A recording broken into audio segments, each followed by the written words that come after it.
ನೋಡಿ, ಒಂದು ಕಡೆ ಇಡೀ ರಾಜ್ಯ ಮಾತ್ರ ಅಲ್ಲ, ಇಡೀ ದೇಶದಾದ್ಯಂತ ಸಿಕ್ಕಾಪಟ್ಟೆ ಸೌಂಡ್ ಮಾಡಿದಂತಹ ಕೇಸು ಅಂತಂದ್ರೆ ಅದು ಧರ್ಮಸ್ಥಳ ಕೇಸು.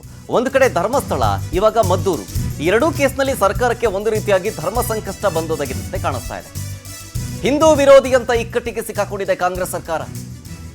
ಪದೇ ಪದೇ ಹಿಂದೂ ದೇವಾಲಯಗಳನ್ನೇ ಟಾರ್ಗೆಟ್ ಮಾಡಲಾಗ್ತಾ ಇದೆ ಅಂತ ಹೇಳಿ ವಿಪಕ್ಷಗಳು ಆರೋಪವನ್ನ ಮಾಡ್ತಾ ಇದ್ದಾರೆ.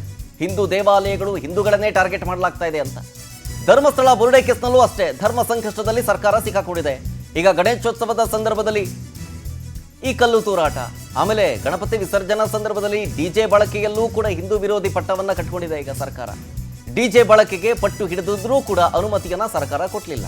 ಈಗ ಮದ್ದೂರಿನಲ್ಲಿ ಘಟನೆ ಆಯ್ತಲ್ಲ, ಇದರಿಂದಾಗಿ ಮತ್ತೆ ಸಂಕಷ್ಟಕ್ಕೆ ಸಿಕ್ಕಾಕೊಂಡಿದೆ ಸರ್ಕಾರ. ಕಲ್ಲು ತೂರಾಟ, ಲಾಠಿ ಚಾರ್ಜ್ನಿಂದ ಸರ್ಕಾರಕ್ಕೆ ಕೆಟ್ಟ ಹೆಸರು ಬರ್ತಾ ಇದೆ. ಹಬ್ಬ ಆಚರಿಸೋ ಸಂದರ್ಭದಲ್ಲಿ ಸರ್ಕಾರದಿಂದ ದಬ್ಬಾಳಿಕೆ ಅನ್ನೋ ಪ್ರಚಾರ, ಬಿಜೆಪಿ ಜೆಡಿಎಸ್ನಿಂದ ಹಿಂದೂ ವಿರೋಧಿ ಸರ್ಕಾರ ಅಂತ ಹೇಳಿ ಪ್ರಚಾರವನ್ನ ಮಾಡಲಾಗ್ತಾ ಇದೆ.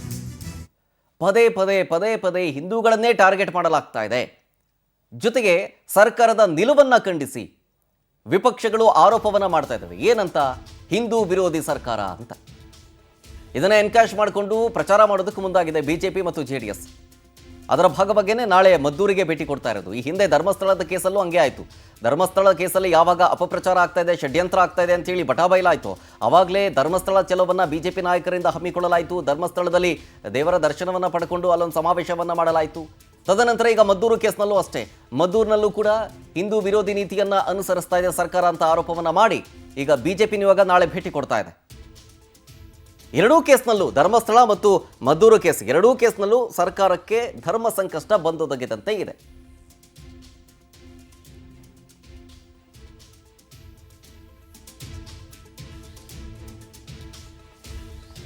ಧರ್ಮಸ್ಥಳ, ಮದ್ದೂರು ಎರಡೂ ಕೇಸ್ನಲ್ಲೂ ಅಷ್ಟೇ ಧರ್ಮ ಸಂಕಷ್ಟ. ಯಾಕೆ? ಅದಕ್ಕೆ ಕಾರಣ ಏನು ಅಂತಂದ್ರೆ ಸರ್ಕಾರದ ನಿಲುವು, ಸರ್ಕಾರದ ಸ್ಟ್ಯಾಂಡ್.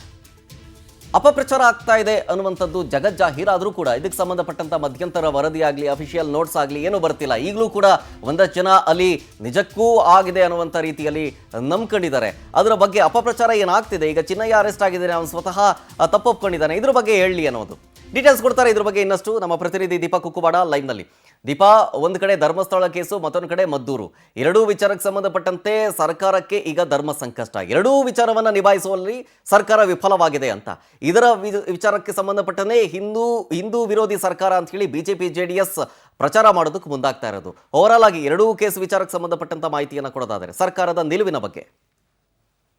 ಯಾವಾಗ ಕಾಂಗ್ರೆಸ್ ಅಧಿಕಾರಕ್ಕೆ ಬರುತ್ತೆ, ಸರ್ಕಾರವನ್ನ ರೂಪಿಸುತ್ತೆ, ಆಗೆಲ್ಲವೂ ಕೂಡ ಓಲೈಕೆಯನ್ನ ಮಾಡ್ತಿದೆ ಸರ್ಕಾರ ಅಲ್ಪಸಂಖ್ಯಾತರಿಗೆ ಅನ್ನುವಂತಹ ಪಟ್ಟವನ್ನ ಒತ್ಕೊಂಡಿದೆ.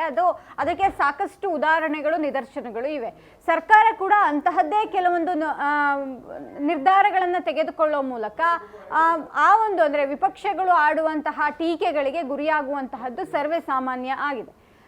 ಸೌಜನ್ಯ, ಅಂದರೆ ಧರ್ಮಸ್ಥಳ ವಿಚಾರದಲ್ಲೂ ಕೂಡ SIT ರಚನೆ ಮಾಡ್ತು. SIT ರಚನೆ ಮಾಡಿದಂತಹ ಉದ್ದೇಶ ಸತ್ಯಾಸತ್ಯತೆ ಹೊರಗೆ ಬರಲಿ ಅನ್ನುವಂತಹದ್ದಾಗಿದ್ರೂ ಕೂಡ ವಿಪಕ್ಷಗಳು ಅದನ್ನು ಟೀಕೆ ಮಾಡುವಂತಹ, ಧರ್ಮ ವಿರೋಧಿ ಸರ್ಕಾರ ಅನ್ನುವಂತಹ ಪಟ್ಟವನ್ನು ಕೊಡುವಂತಹ, ತಾವೇ SIT ರಚನೆ ಮಾಡಿ ಈಗ ಆ ಪಟ್ಟವನ್ನು ಒತ್ತುಕೊಳ್ಳುವಂತಹ ಒಂದಿಷ್ಟು ಕೆಲಸವನ್ನು ಸರ್ಕಾರ ತನ್ನ ತಲೆ ಮೇಲೆ ಕಲ್ಲೆಳೆದುಕೊಳ್ತು ಅನ್ನುವಂತಹದ್ದು ಕೂಡ ಚರ್ಚೆ ಆಗ್ತದೆ.